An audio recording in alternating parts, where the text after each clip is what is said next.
Mike's very pretty. He's not giving himself enough credit. Other than being pretty, Mike and I found out we have something else in common. Both of our granddaddies were coal miners in West Virginia.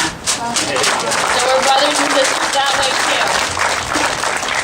Ladies and gentlemen, isn't it great to be out here today? Isn't it great to have a voice in this great democracy in the United States of America? I really want to thank y'all for coming out. It means a lot. It's a Saturday. You've got other things to do. You could be hanging out with your family. It means a lot that you all are here to stand up for working people, to stand up for the middle class. I was the Democratic nominee for Congress in this district, but this is not a partisan issue. This is an American issue. This is something every single person in the country, in the Commonwealth, from Wisconsin to Williamsburg to Kilmarnock, to wherever you are, every person in this great nation needs to be concerned about what's going on around the country right now. You know, I was proud to run for office here, but I am even prouder to know that my parents were union workers, they were teachers, they were sheet metal workers, my granddad, my uncles, my aunts, they all earned their living through union jobs. I know that I would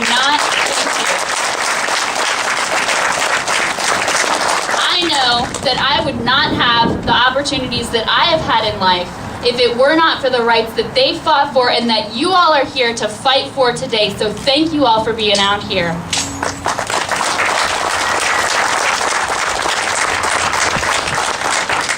You know, people sometimes ask me, and I don't know if you all get this question, but you know, what do we need unions for? What do they really do? Isn't that all in the past? We've already got the 40-hour work week. We've got overtime. We've got the weekend. We've got safety regulations. We've already got all this stuff. Aren't those battles all in the past?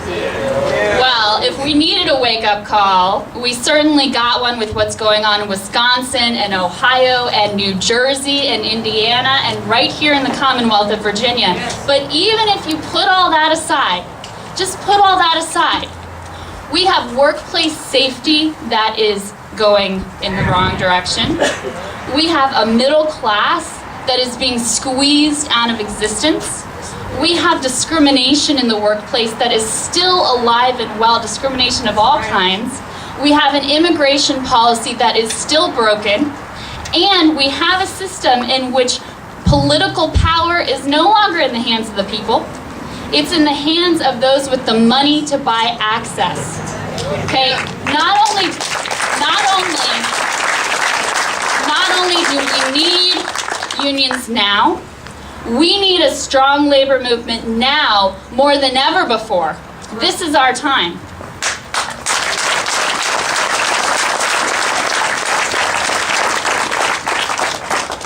We need unions to fight for workplace safety. Under the Bush administration, funding for the Occupational Safety and Health Administration, the vital organization for worker safety, funding went down, and guess what? Workplace fatalities went up. Under the Obama administration, we have refunded OSHA, workplace fatalities are back down.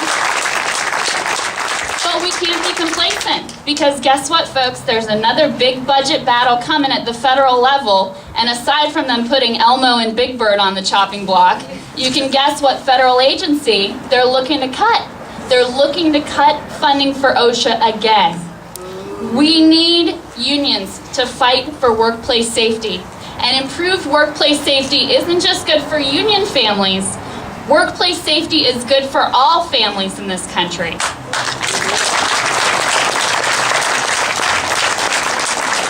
Workers still depend on unions to fight back against workplace discrimination, and we have come a long ways. We have made progress, and that progress is real.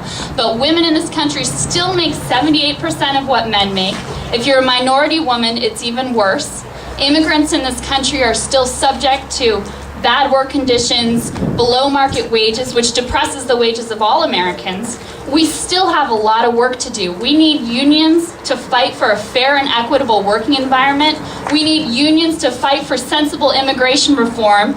And those reforms aren't just good for union families. A fair and equitable workplace is good for all families.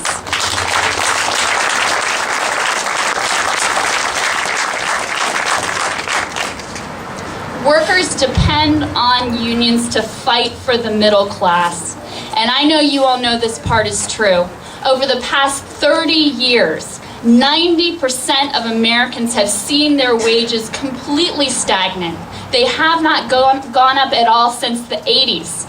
You might remember who took office in the 80s. Just a little hint as to where that came from. Meanwhile, we're seeing greater and greater percentages of the pie, not even going to the top 5%, going to the top 0.1%. The very, very, very rich are just getting very, very, very richer and leaving the rest of the country in the dust. Okay, we are getting squeezed from all sides, and I know you all feel this. We need unions to fight for the middle class, and that's not just good for union families, it's good for all families, and it's good for every single person in this country.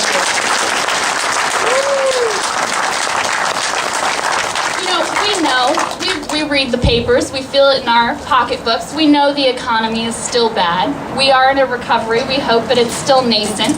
We know that governments have to make tough choices. We're not oblivious to that.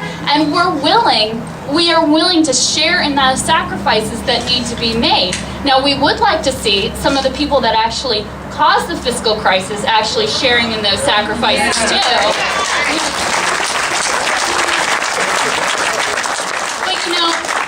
For people who say, for those governors who say that this is about budgets, it's not about budgets. It's not about budgets. It's about power.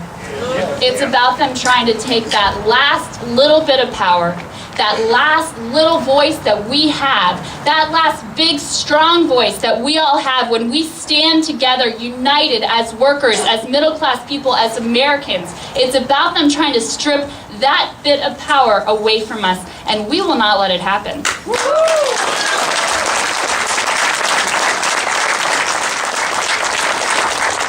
Like I said earlier, my daddy was the son of a coal miner in West Virginia, and my dad grew up poor during the Great Depression. They didn't have a lot, but he worked hard, yes. He also had help. His dad worked a good, for the time, modest, but union job. That helped.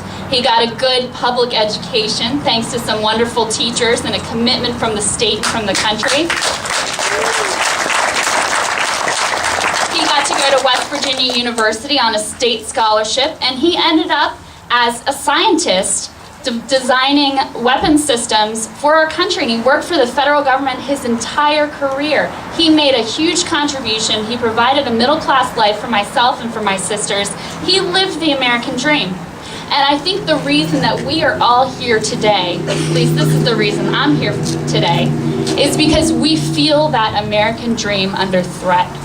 Okay, this is not something we can take for granted, and it's the beautiful thing about our country, this belief that any little boy or girl, no matter who they are, where they grew up, the color of their skin, all that stuff doesn't matter. They can be whatever they want to be in this country. That is the beautiful thing about America, but we can't take that for granted, and we don't take it for granted. And you better believe that when there's an issue that comes up, we're going to be educated. We're going to talk to our friends and our families and our neighbors. We're not going to be complacent. When there is an injustice, like what we're seeing happening in Wisconsin right now, we are going to be there to call it out and to stand up for people who don't otherwise have a voice.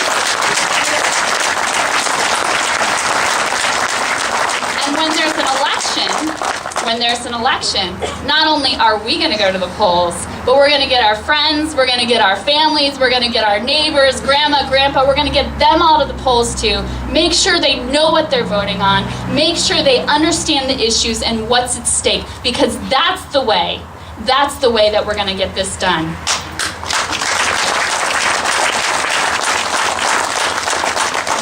Thomas Jefferson has this quote. I'm a UVA grad, so I love to quote Thomas Jefferson. His other university, the one he tried to model in the image of William and Mary, but fell short, I understand.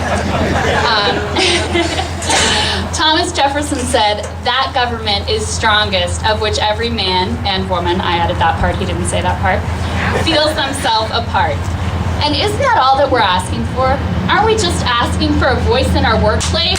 A voice in our democracy? That's all we want. That's all we're asking for. So we're going to go out.